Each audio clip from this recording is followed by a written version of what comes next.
What's up everybody? Today we'll be showing you how we made our rcFPV airplane. We're going to be showing you all the steps we took and why we made this plane. We'll also be showing you guys a parts list of how we made it happen and how you can make one yourself.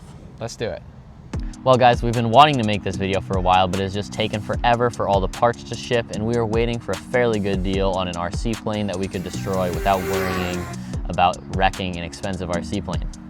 Yeah, especially since DJI is now not shipping parts to the United States, it's been tough to get our hands on some pretty important parts we need to make this plane work. Okay, so some of the parts you'll need if you want to do this on your own is you're going to need a small battery. I started with an 850 milliamp battery 4-cell, which turned out to be a little too heavy for the RC plane. It made takeoffs a little bit sketchy. We accidentally almost hit him in the head, but it was okay.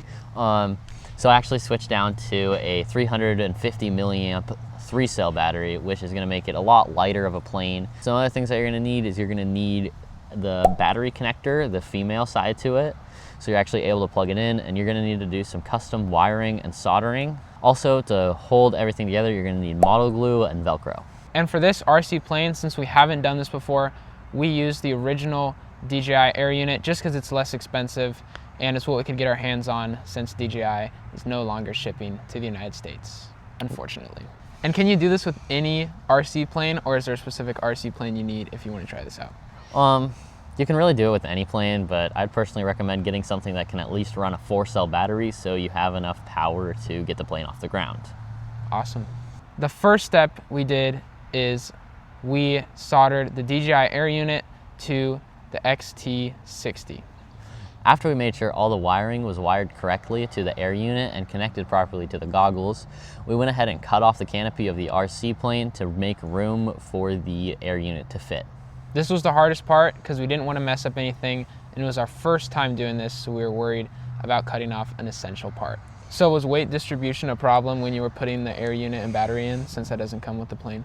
So the air unit only weighs about 60 grams. It's the battery that can be really heavy and throw off the center of gravity of the airplane.